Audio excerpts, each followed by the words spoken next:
There you go. Happy May the 4th. May the 4th be with you. May the 4th be with you. It is, yes, tomorrow is Revenge of the 5th. Oh my goodness! What is happening?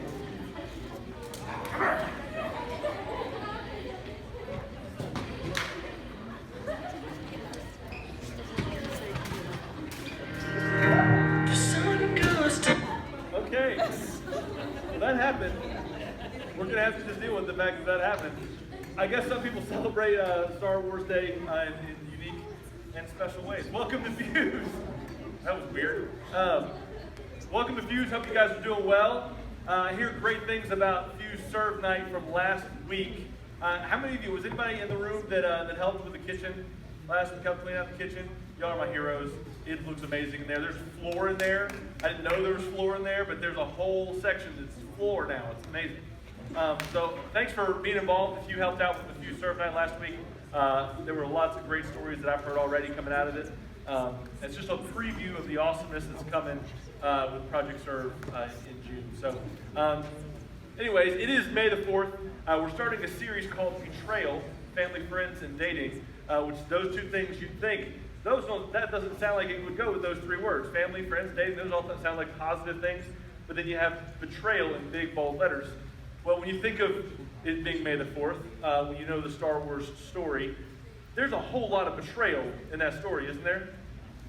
If you know the story, it's basically the entire thing is a family fight that takes place in space. You've got at one point, kid kills his unarmed dad. Another point, dad unarms his son. Come on, it works. You'll get it later. The whole thing is all this family betrayal. There's backstabbing. There's burning people. There's all kinds of family struggle that goes on in Star Wars. So tonight, as we kick off this 3 weeks of talking about betrayal, I wanted to do something a little silly. You can say thank you to Daniel and Dylan for being a little ridiculous for us. Say thank you guys.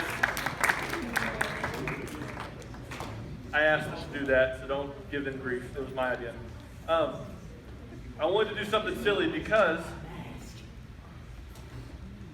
what we're talking about tonight and the next couple weeks is very not silly. Betrayal is something that really, when it happens to you, it really stings. It hurts, and it's not something, you may act like you can just brush it off. It's like, oh, you stabbed me in the back. That's cool, don't worry, I got another back. And we just kind of try to bottle up and forget about it and ignore it and move on with our lives. But if we're really honest, betrayal is one of the worst pains we can experience, right? Especially when it comes to our family. You know, our family can, because we're supposed to trust them, because they're our closest relationships, because you spend time in a home and growing up with them. When you're betrayed by your family, it hurts the most, I think. It's personal and it's painful because your family is the closest to you. When they betray you, it sticks with you. Most likely, a part of it at least sticks with you forever. So tonight we're going to start talking about this wonderfully happy concept of betrayal. And we're going to look at the story of a guy who had a just wrecked home life.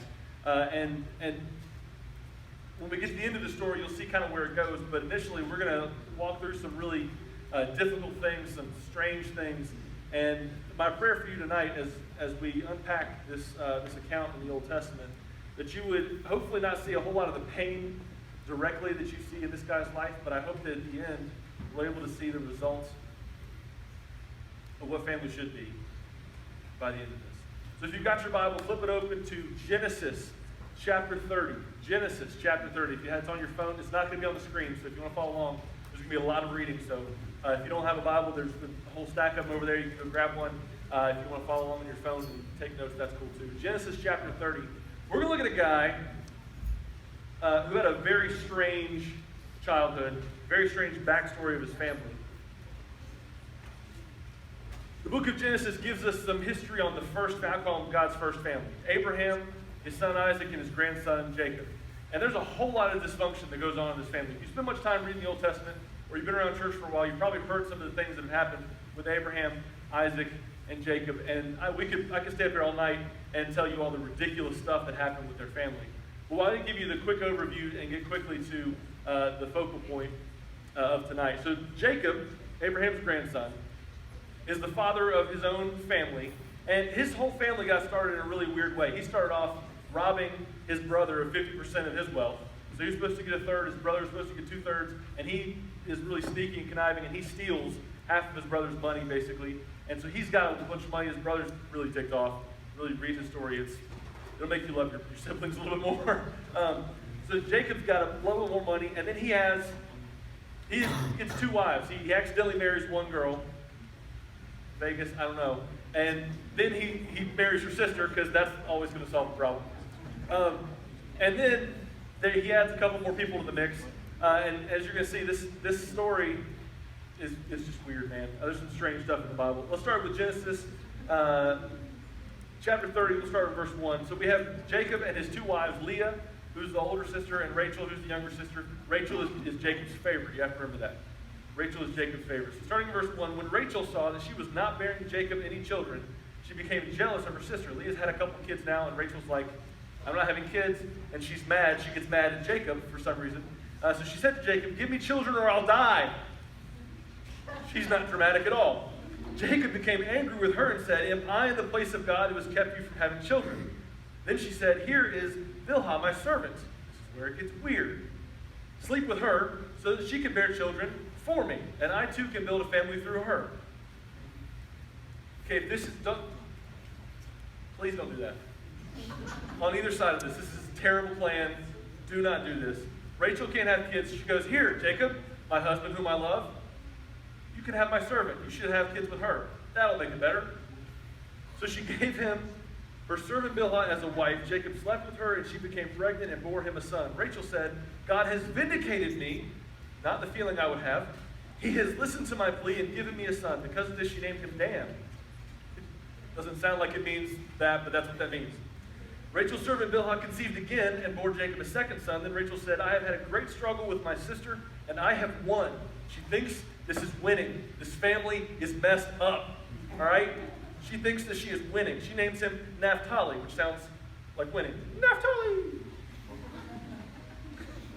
When Leah saw that she had stopped having children, and Rachel and her servant had taken this whole thing to another level, she took her servant Zilpah and gave her to Jacob as a wife. These people, guys, this is strange. Leah's servant Zilpah bore Jacob a son. Then Leah said, what good fortune! So she named him Gad. Whenever you have something, if you win something, just shout Gad. I've had good fortune! Gad! Don't do that, that's weird. No one will know what you're talking about.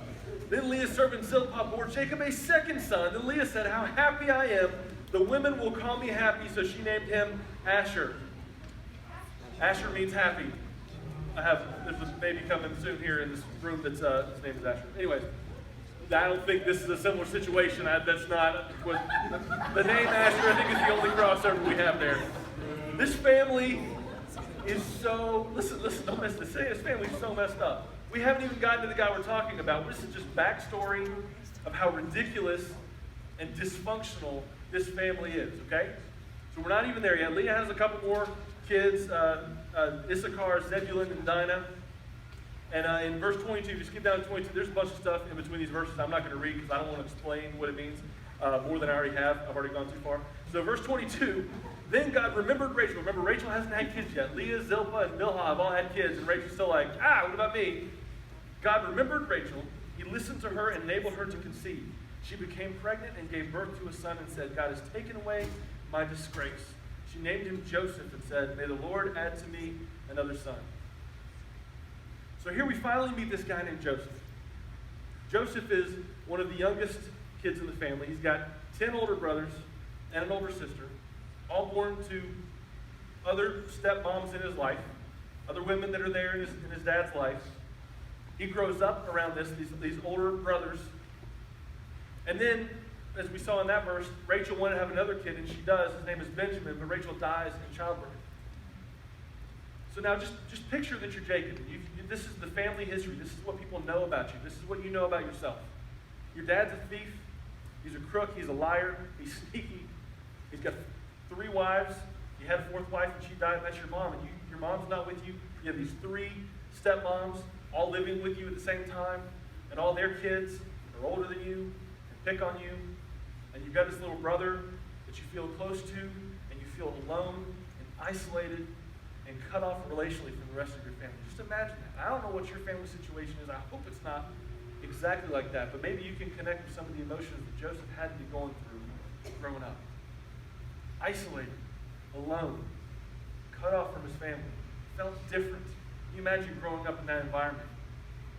I don't think he ever would have felt at home in his home with that kind of stuff going on as his history.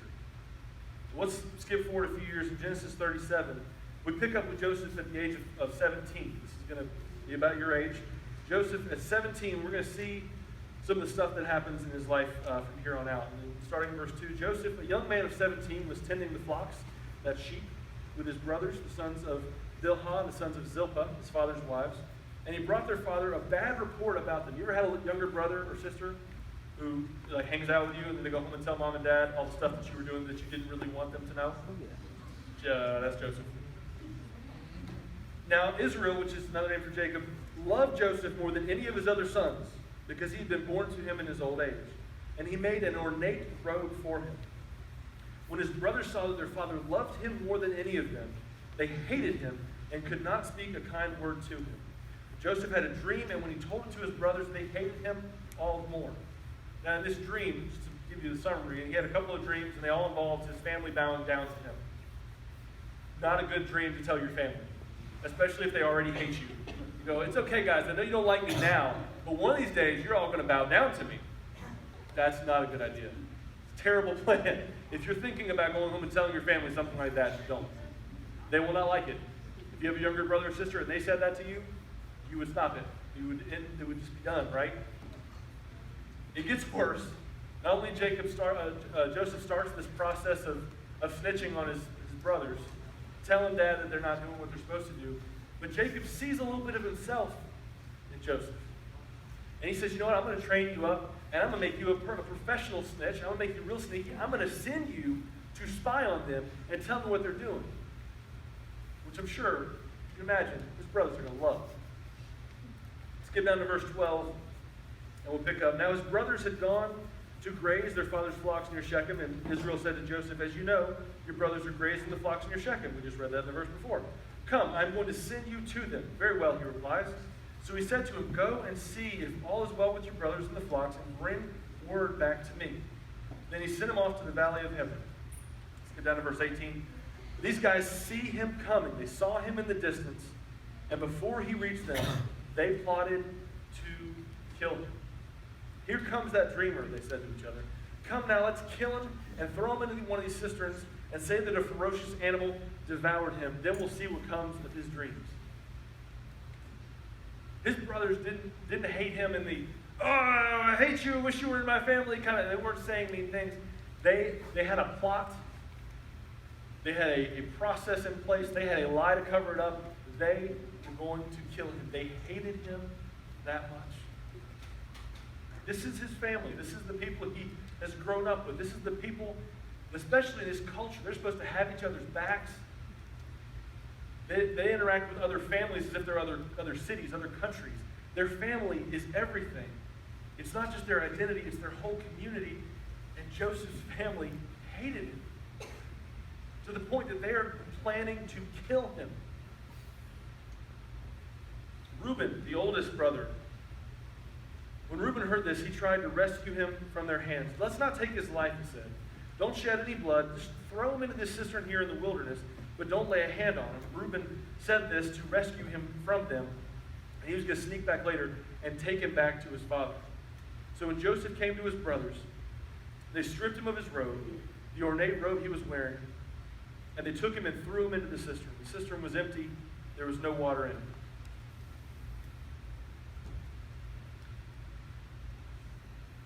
Imagine you're Joseph, just for a moment. You're 16, 17 years old. Your family has been awful. As long as you can remember, it's just been a wreck. Your mom was gone at an early age. Your brothers hate you. Your dad says that you're his favorite, but then he intentionally puts you in a position to be hated more by your brothers. Your dad manipulates you. You got 3 stepmoms in the picture. Your brothers hate you. Just imagine growing up in that scenario. And now, trying to do the right thing, trying to obey dad, your brothers grab you, take your fancy coat off, and throw you in a hole. Can you picture that? Just in your mind, just picture, you're Joseph. You're in a hole. That's what your family thinks about you. Family is messy. Joseph's family is very messy. And this kind of betrayal, as I said at the beginning, when betrayal happens in your family, it cuts deep. When the people who are closest to us, who should trust us and care for us and look out for us, when they turn their backs on us, when they stab us in the back, when they betray us, it cuts deep. And it can rock your world. Not just in a, I'll get over this in a week kind of way, but in a, it's going to take the rest of my life to process this. Just imagine Joseph in that pit, in that hole. The next couple weeks, we're going to see how other people betrayed Joseph in different ways. And I imagine all the pain that we're going to see coming his way continues to sustain the pain that he's feeling right now in the pit. There's not long after he's in this pit, some of his brothers decide to sell him as a slave. And they make some money off of his departure. That's how much they hate him. That's Joseph's family. I don't know what your family is like. I hope that you have a great family. I hope that you have a wonderful family and you've never had to go through tough things. My guess is, by the fact that your family has people in it, that's not the case. That whether it's on a huge, massive scale like Joseph's, or something that wouldn't quite be that intense but still hurts just as much in your life, you've experienced betrayal. When we allow people in, when we let people in, there's a greater chance they're going to hurt us. There's a greater chance they're going to betray us. And that hurts more. It's personal and it's painful because it's family. And this is why this is so important. You see, we've got this Jenga up here. Somebody like playing Jenga? Like great at Jenga? I'm really good at Jenga. PJ claims he pulled off the impossible, and there were 3 blocks, and there were 2 on the outside route. He claims to have pulled the one lone piece out, and it dropped and stayed standing. I don't think I believe him, because it's impossible to do that. The point of Jenga is you take all these pieces out. So you find one that's loose, you take it out. This is giant Jenga, so it's very intense, lots of splinters. You take them out of the bottom, you add it to the top. You take it out of the bottom, you add it to the top. Just like this, and on you go. And the point of Jenga is to play until the whole thing falls down. The whole thing collapses. That's when someone's won. For just a minute, I want you to picture this Jenga as if this is you. Not like your life and it's like a timeline or anything, but this is you. This is your identity. This is how you see yourself. This is how you hope to see yourself in the future. This is your picture of who you are, your identity. Your identity is based on the foundation of your family. The way you see yourself is deeply connected to the impact of your family. Who your family is, how they treat you. Betrayal weighs in on that. Your family impacts the foundation of your identity. So here's what happens when betrayal comes into your life. And I imagine Joseph, piece by piece, was experiencing this throughout his life, all 17 years, piece by piece. He was having a Jenga experience because as something could seem small. Your dad makes a promise. He's going to be in the game. I'm going to be there this time. I haven't been there before. I'm going to be there. And you're there on the field, on the court. You're distracted from the game because you keep glancing over, looking for him on the sidelines. You keep looking. He's not there. He promised, and he didn't show up. That kind of betrayal, it pulls apart out of the foundation of your identity. It starts to make you doubt a little bit about who you are and whether you're lovable or whether you have value. That's the impact family has. It gives you value in your identity. So that happens, and it's just one little thing. But then more and more, you're really close to your grandmother, and all of a sudden she's taken from you. You know she didn't go on purpose, but she's gone. She's not there. It's a missing piece, and it impacts your identity. It cuts deep to the foundation of how you see yourself. There's another piece gone. Maybe come home from school and your parents are sitting in the living room and say, we have to have a conversation. We're not going to be together anymore. And maybe they put you in the ridiculous position of having to choose. Maybe that conversation happened so long ago you don't even remember it, but you're feeling the impact of that decision on your parents' part, and you feel that jingle block pulled out. You know what happens when these things get pulled out? It puts more stress and more strain on what's left. It puts more tension, more friction on the foundation that's left.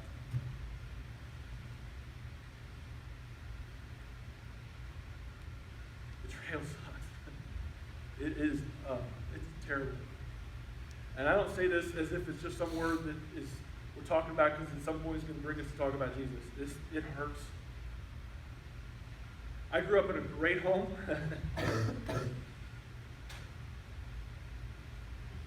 Graduated high school, thought, it's great, younger brother, parents love each other, it's wonderful. Go to college, move away, move to a whole different state, 1,000 miles away. 23 years old, and I get the call that my mom has been leading a double life and she's left, she's gone.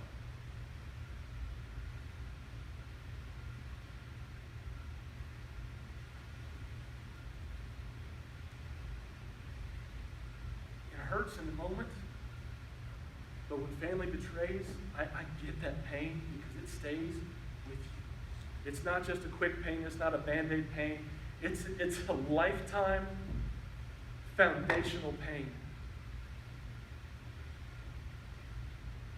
I imagine Joseph felt like all these blocks kept pulling out. His mom's gone, his brother's hated, his dad seems like he's against him, and now he's in a pit, and then he's sold into slavery, and it makes you doubt everything.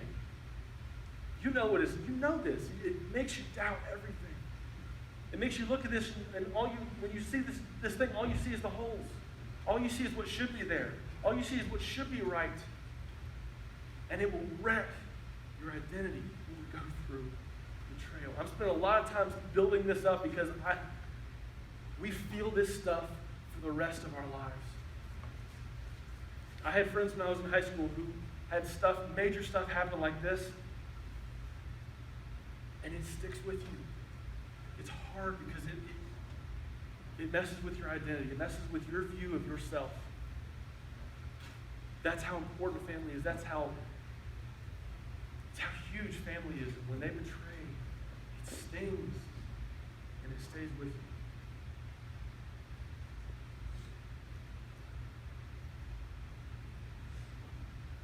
I have good news.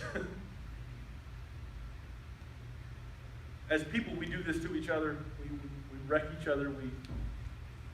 We knock each other down. We destroy our foundations, and we feel the pain of that forever, and it can stay with you forever.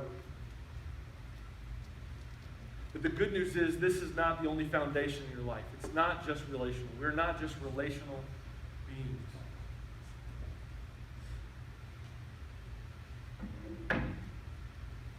First Peter 5, starting in verse 7, says, "Cast all your anxiety on him because he cares for you. Be alert and of sober mind. Your enemy, the devil, prowls around like a roaring lion, looking for someone to devour. Resist him, standing firm in the faith, because you know that the family of believers throughout the world is undergoing the same kind of suffering. The God of all grace, who called you to his eternal glory in Christ, after you've suffered a little while, will himself restore you and make you strong, firm, and steadfast."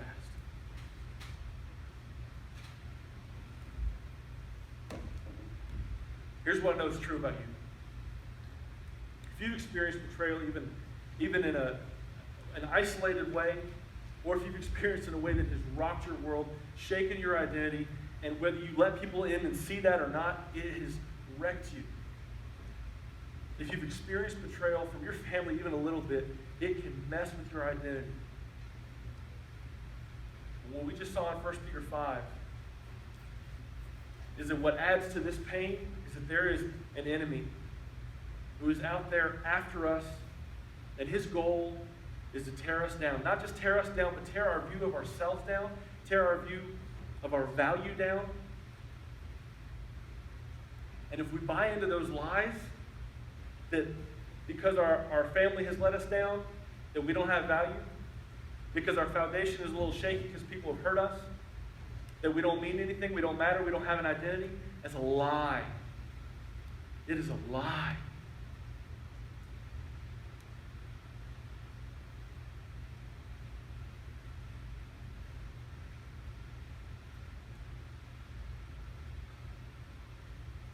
I spent 10 years this month dealing with this betrayal thing. I don't talk about it a lot.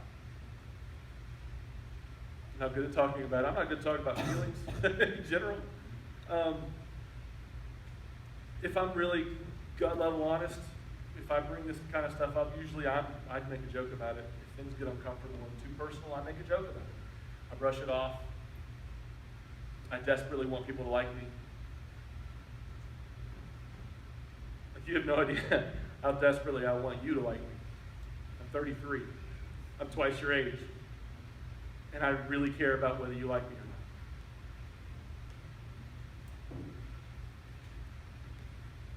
The reality is, there's a God that loves you. He created you. He put you in this world. And even though sometimes it is awful, and sometimes people hurt people, He loves you. When we look at Joseph's life, there was a purpose and a plan behind everything that happened to him. We'll see it as we get more into his story.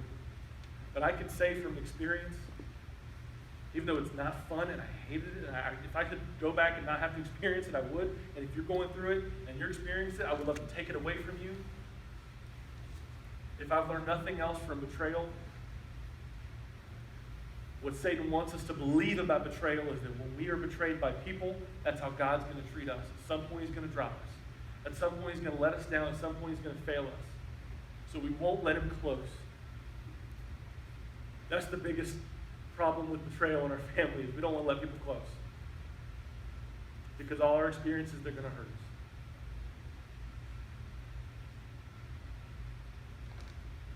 It's a lie. If nothing else, what I've learned from betrayal is, as difficult and as painful and as heart-wrenching as it is when people betray you, it is so much better on the other end. It is the exact opposite, so much more incredible to have a Father that loves us, that cares about us, that didn't just create us and send us out here and go, all right, figure it out, but walks in step with us, sent His Son to die for us, in His Spirit to be invested and involved in every step of our lives, in every fiber of our being. People will betray us. Family will let us down, but there is a God who desperately wants to be your Father. Not just your life insurance, not just your hell insurance to keep you from not going to hell, but to be your Father. And He will never betray you.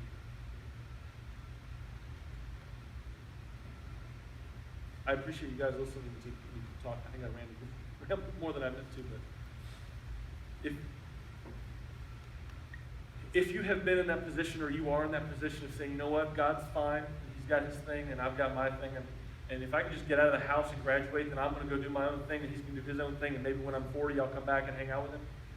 If that's where you've been, because you don't want to let Him in, because you're afraid He's going to drop you like everyone else has, I want to encourage you. We don't do this often, but there are adults all over this room.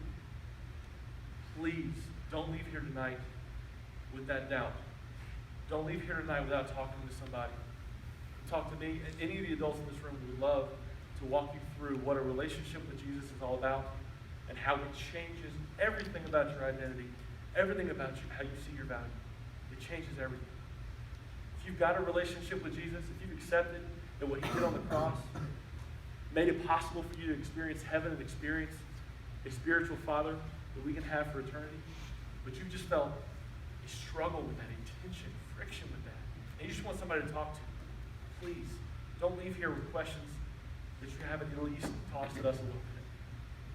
We want to be here to help you. And tonight, guys, I just want you to know God loves you. He loves you. You have people in your life, small group leaders, staff here, we love you. It's not because you're awesome. You are awesome. But we love you because God loved us when we're not awesome. He loves you. There's nothing you can do to make that go away. There's nothing you can do to earn it and pay him back for it. He loves you. Father, I am so thankful for Joseph's life. Sometimes comforting to see how dysfunctional some people can be. Not just that it makes me feel better about who I am, but God, it reminds me that you use even the worst situations, even the things that look like they're long shots, but there's no way that good can come from it. You're bigger than the worst mistakes. And your love covers so much of the pain. It covers all of the betrayal that we experience in life. And God, our response to that, my response to that is just to open up my hands and say, I love you back.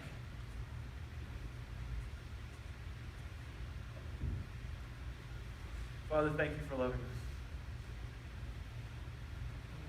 Thank you for being faithful when we're faithless. Thank you for reaching out to us when we ran away from you. And God, tonight our response to your love is simply we love you.